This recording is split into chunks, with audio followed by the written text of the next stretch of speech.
So right now I am in the process of getting a Fiverr page going. Cool. Which, for those who haven't heard of it, Fiverr's a freelance platform.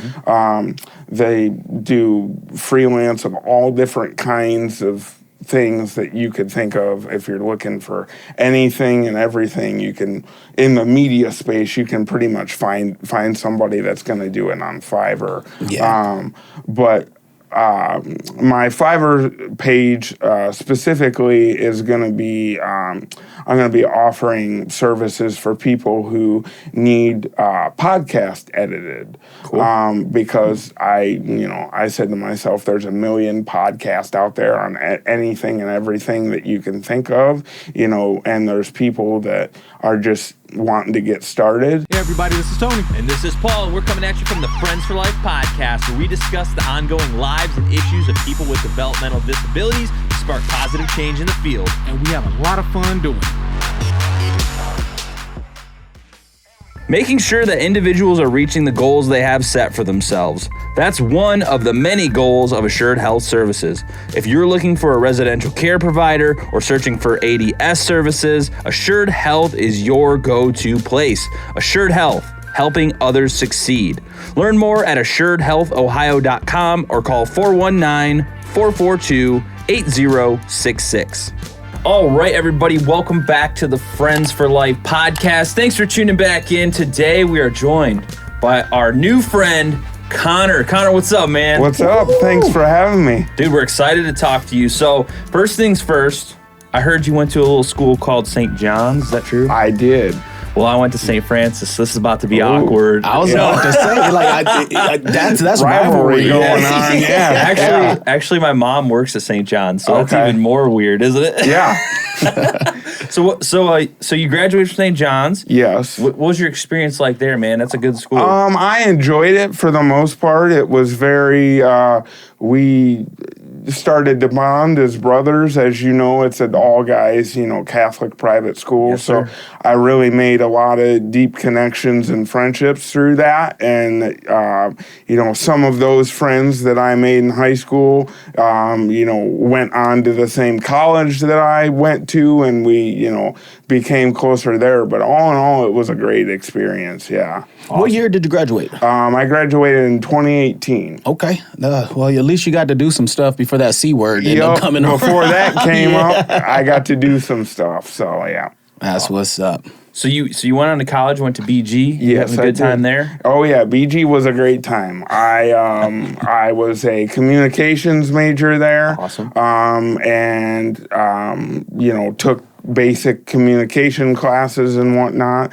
Made some great friends and great connections, and kind of figured out later on in life that podcasting is kind of where I want to go, and radio broadcasting, that whole realm of media production and all that stuff, and that's what I kind of tailored my degree to. So, sweet. That's awesome, man. You might end up having an opportunity for a job if Paul keep messing up. Yeah.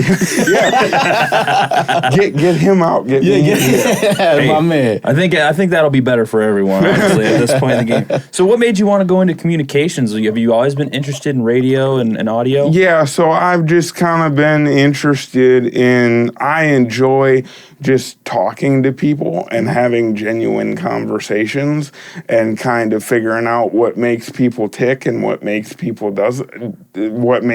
not tick, and just kind of hearing their stories, because I think everybody's slice of life is a little bit different, and I like to hear how people got to where they are, and kind of the trials and tribulations that it took them to get there. So, well, what's your podcast idea? What's your goal? What are you trying to come up with? Everybody's got their own spin. So my podcast idea is I'm kind of interested in a lot of different things, but mainly I just want to talk about kind of my life experiences as a person living with a disability, and kind of talk about my college experience, because, not a lot of people in my situation are fortunate to be able to go to college and have, the experiences that I've had, and also kind of talk about, what life after college has kind of looked like for me, and, the whole job market, as well as, finding a job after college, which has been a little bit difficult for me to do. And as of recently, I have kind of figured out that freelance, podcast editing and media production is kind of the route that I want to go, as well as kind of graphic design. So eventually, I'd like to start my own podcast to just kind of talk about my life experiences and, give people a positive outlook and give them something to, make their days a little bit brighter. So that's a great goal, man. That's what we're trying to do too. It's fun. It's a lot of work, but I think that's important, and I think we all have a lot of access now, especially before, I would say within the last 10 years, this would have been out of reach for the average person to start a podcast. Seriously. Or even a video camera used to cost like $100,000. For sure, yeah. And now you can get one for like $500. $25,000. No. Well, yes, that too. But yeah, it is accessible and everybody can do it. I think it's a great opportunity for the maybe the person that wants to put their message out there to do that now. Yep. So what do you like more? Do you like the equipment and playing with all the electronics, or do you like talking? Because that's always a hard question. It depends. Because back in the day, back when I was like in middle school, I dabbled in the YouTube space for a little while. Nothing major, nothing huge. I wasn't like a big name. Nobody really knew who I was. It was more of just a passion project. Yeah. So I kind of got to nerd out and, figure out all of the video equipment and stuff there, and figure out how all that worked. I remember recording myself doing videos on YouTube using an iPad or using my iPhone because I didn't have, any fancy equipment at the time. But then I had a buddy in college who was very interested in, photography and video production and things like that. So, through what he wanted to do, I kind of got to learn the ins and outs of some of the equipment that he used, not specifically for video, but, photo cameras and stuff like that can be used for video as well.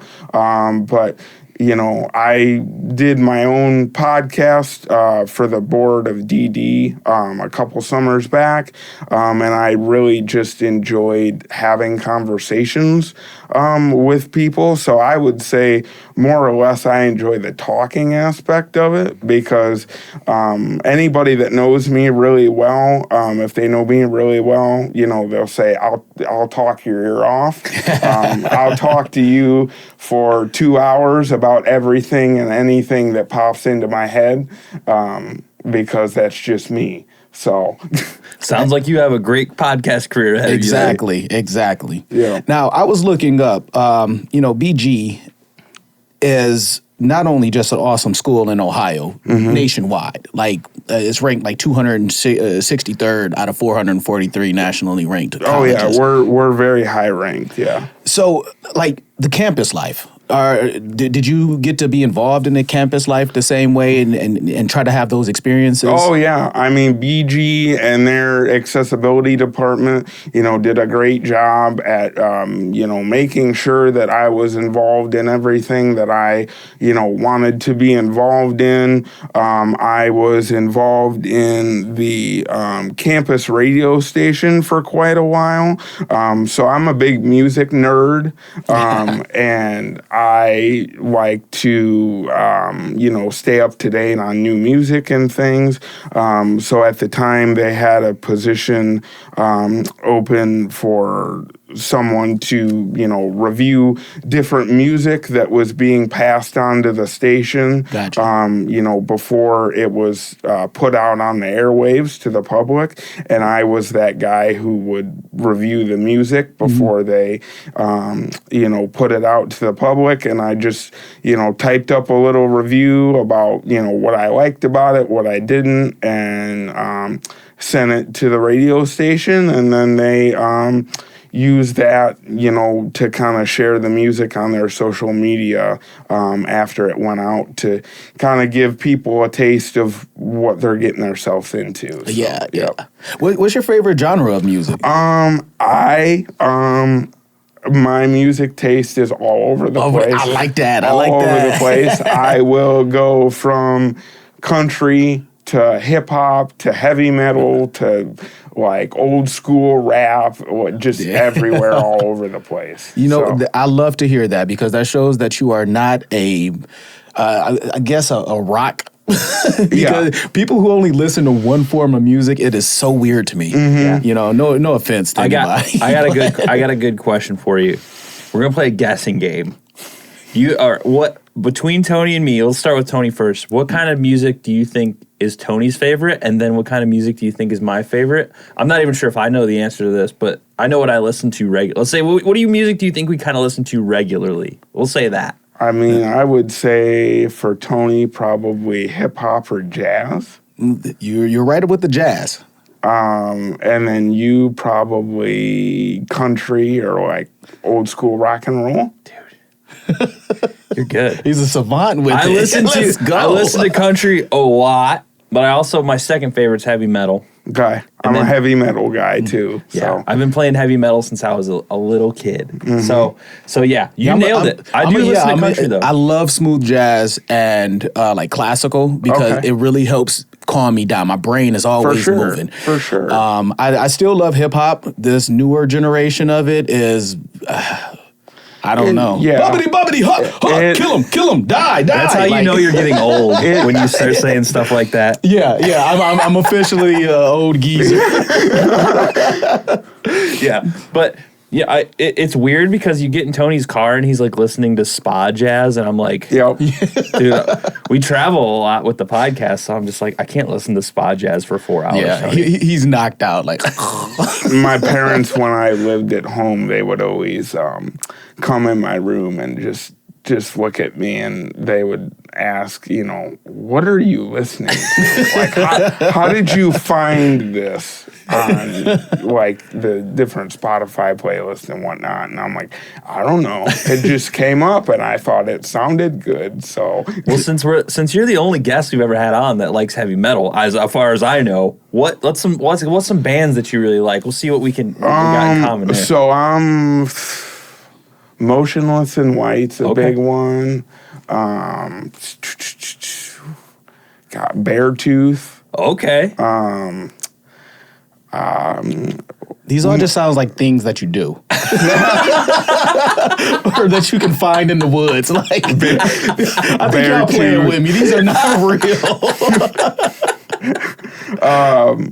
I like a little old school, so like some Limp Bizkit too. Yes. Okay, I rocks with Limp Bizkit. Limp Bizkit. I also like Linkin Park. All right, dude. Old school stuff. A lot of the new school stuff is kind of turning toward that rap rock kind of hybrid stuff, which I'm, depending on who does it, I can be a fan of or not. It just depends on who does it. But, most of the time, Beartooth or Motionless in White are some of the big ones that I listen to. That's awesome, dude. Sure. Yeah. Keeping it metal, dude. Yep. So, in college, were you a partier? Yes. Yeah, baby. Yes. I was going to say, man, he looks like he would get down. My freshman and sophomore years were my prime years. Yeah, I think that is for everybody. Then did you get serious? Yeah, my junior and senior year, I moved into an apartment off campus and lived with a roommate, and that was kind of the time where I was like, all right, the partying kind of needs to calm down a little bit, and we gotta adult and do things that I don't want to do. The Reliable Drug and Alcohol Testing Clinic is a leading provider and convenient source of pre-employment and occupational type testing. Their clinic provides services to a wide range of private businesses, healthcare facilities, and municipal and county courts. Reliable is an independent, locally owned clinic. As a result, they provide their services at a lower cost than the major hospitals, have faster turnaround times on test results, and eliminate the long waits typically incurred at these larger facilities. To learn more, visit reliabledrugtest.com. Pay bills. That is the precise way to put it. Yeah. I love it. Yeah. So, like, what are some of your, ambitions now that you're on your own? You have your own apartment. You kind of looking for a career path. What's your goal? How are you gonna make that happen? So right now I am in the process of getting a Fiverr page going. Cool. Which, for those who haven't heard of it, Fiverr's a freelance platform. They do freelance of all different kinds of things that you could think of. If you're looking for anything and everything, you can, in the media space, you can pretty much find somebody that's going to do it on Fiverr. Yeah. But my Fiverr page specifically is going to be, I'm going to be offering services for people who need podcast edited. Cool. Because I said to myself, there's a million podcasts out there on anything and everything that you can think of, and there's people that are just wanting to get started, and need their podcast edited, and, some people don't know a lot about, that are getting started, a lot about like distribution and how to actually get the podcast on Apple Podcast and Spotify. So offering services like that is what I want to start doing, and then kind of through that, I just kind of want to see, the different projects that I'm going to take on, because certain people want their podcast edited different ways to tell different stories, and certain things emphasized over others. And then through that, I kind of want to start my own podcast eventually. By the end of this year, it's my goal to have something in the podcast realm out somewhere. There you go. That's a good goal. So that's my goal for 2023. So I'm hoping through the freelance stuff and learn, kind of dipping my toes in the water with that I can get something going. So. Yeah, I think that's an awesome goal, man. And that's exactly how we started this podcast. Tony and I just were talking one day, and we're like, we should just do this. We came in here. We didn't even have any microphones. We just we sat just winged it in this exact same room, and it was a white. Just everything was white, and I had the whiteboards up, and I mean, it was depressing looking. It was. It was very bad. It's nothing like you see now. Even our second episode, Paul was showing off some of that taco meat on his chest. Oh yeah, that's how you get the ladies to watch. Well, I through my connections through college and after college, I have different friends and things that share common interest in music or just creative interest, and they'll come over all the time and we'll just have a conversation about those kinds of things. And we're sitting there and we're having this conversation, but it's not being recorded. So it should be being recorded. Yes.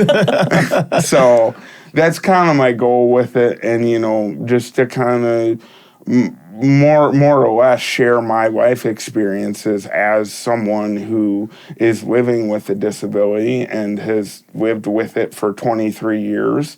And so to speak, kind of knows what they're doing. Yeah. And just kind of give people that are in similar situations a more positive outlook, and to kind of, show them that if I did it, you can do it too. You know what? I'm glad that you mentioned that, because that was actually one of my next things that I wanted to ask. And the fact that I'm going to assume that there can be a lot of pressure on someone with a disability, not only going to college, but having all of these goals. Like Paul and I sit with people all the time who say that they want to start podcasts, they want to do this and that, and they live on the quote unquote side of not having disabilities, other than fear of actually failing. How do you navigate that? Well, I look at my outlook on life is you can't succeed if you don't fail first.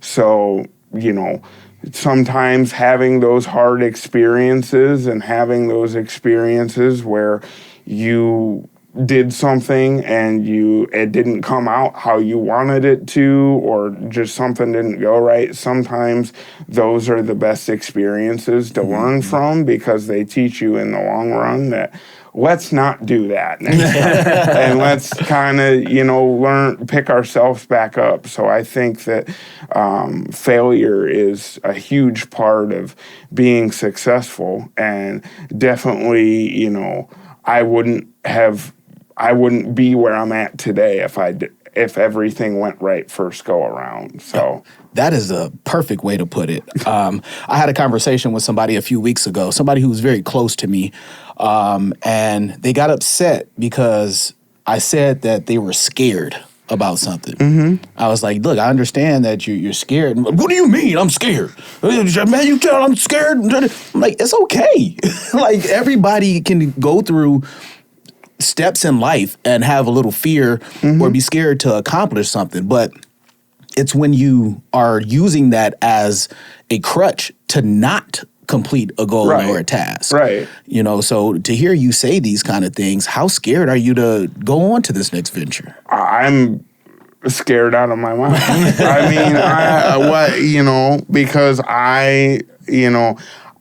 I've always known that I'm a very creative person. I'm not the type of person that's going to work a 9 to 5. Nothing against people who do, but I'm not that type of person. I'm not the type of person that is like, all right, let's go sit down in your cubicle and write down your, paperwork for a company. I'm not that guy.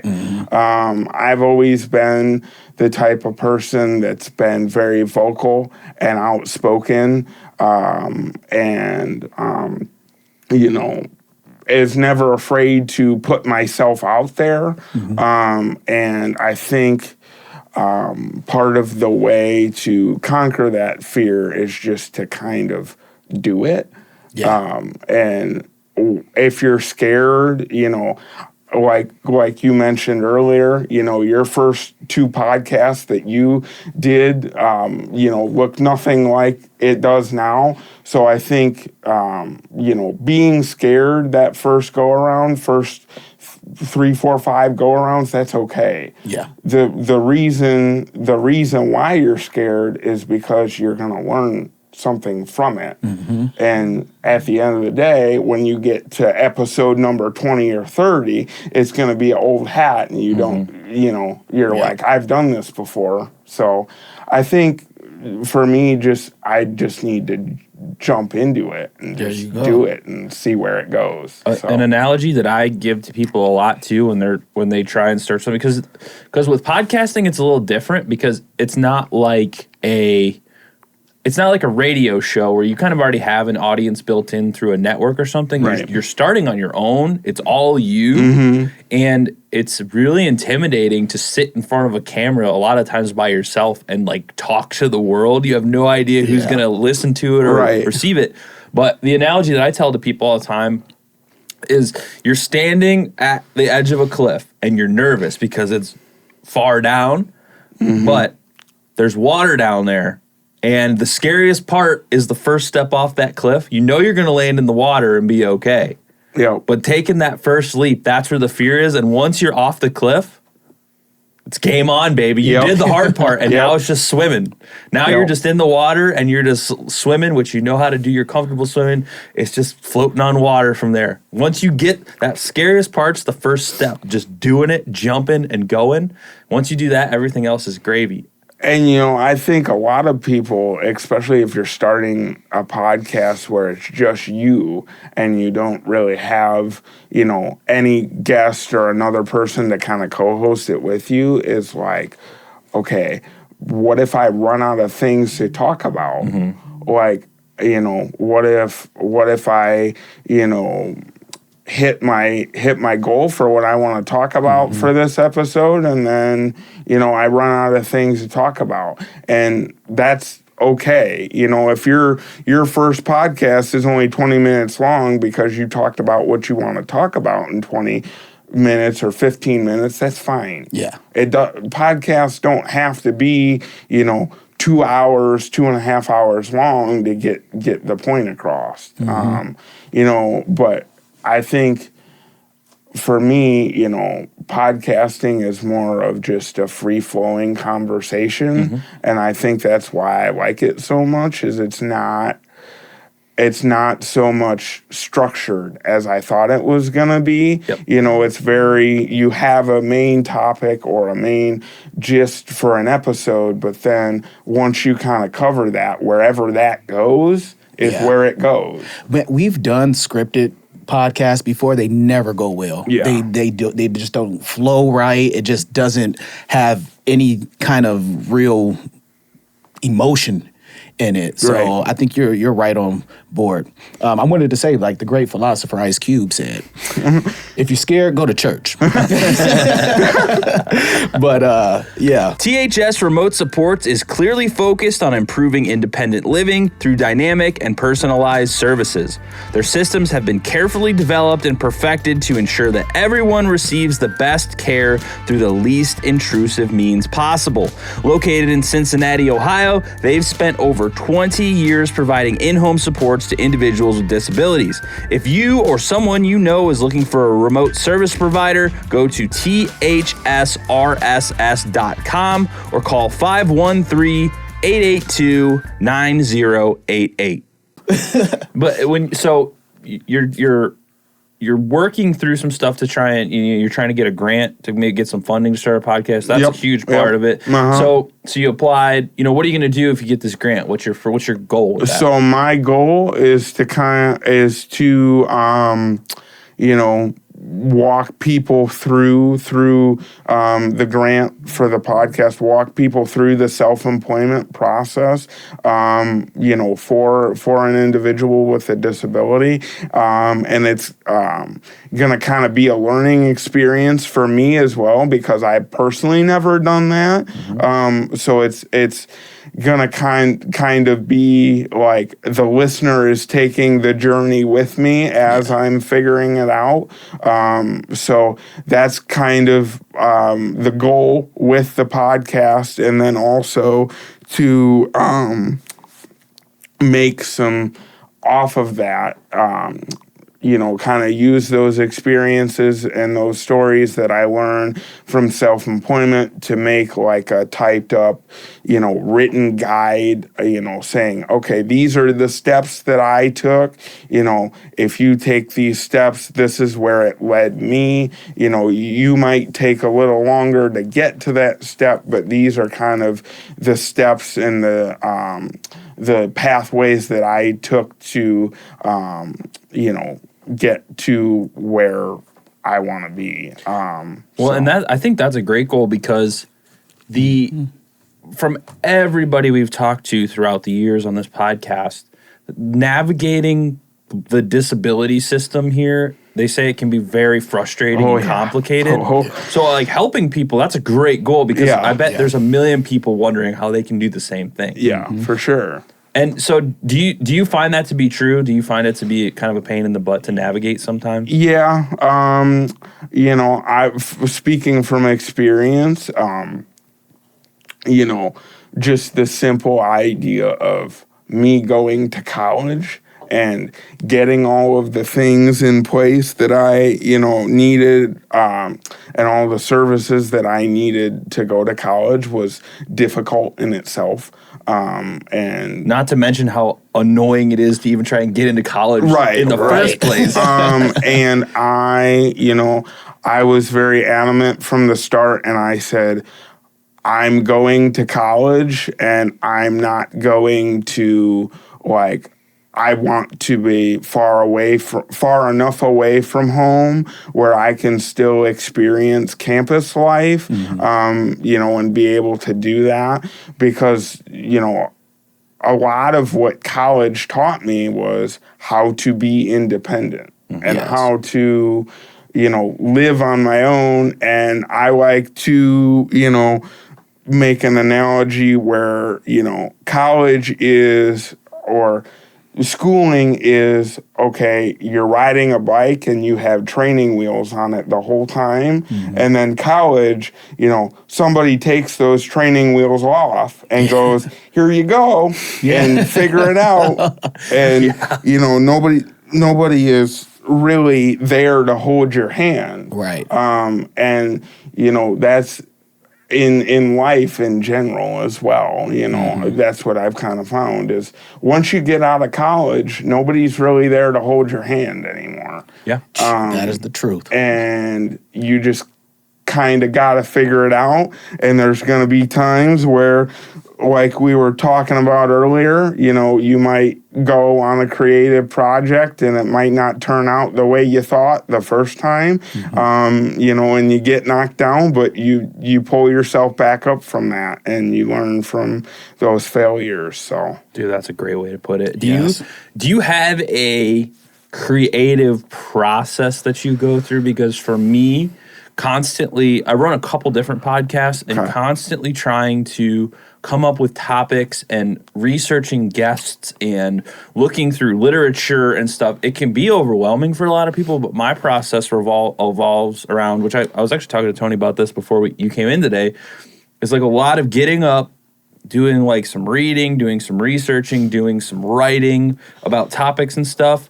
And it's just, it feels natural now. Like I feel like creativity is a muscle that you flex, and it's not just some thing the muses give to you. It's like a muscle when you're working out. It's a practice that you have to put a lot of time and effort to. Right.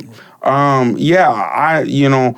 creative process kind of involves a lot of music. I listen to a lot of music to kind of get the juices flowing a little bit. Gotcha. And just kind of looking up articles and doing research on different things that I'm interested in, what's happening in those kinds of industries.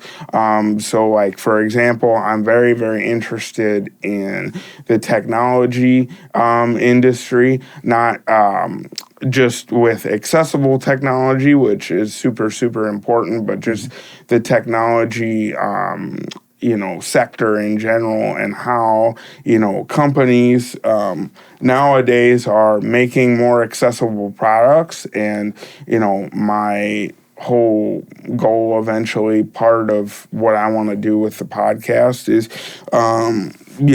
talk to some of those companies or companies here in this local area, that are in the technology space, to say, okay, you have these products, you're successful, how can you make the products that you already have more accessible, for people with either physical disabilities or mental or, hearing impairments or vision impairments or things like that. Just how, in general, can we as people make the world a more accessible place? So, Dude, which I know is easier said than done. Well, Yes. But I mean, and that's what I am so intrigued about you, is you're not taking on an easy fight. Like it's easy for us to say that we can do some of these things and go argue with our counterparts to get things passed, but you're taking on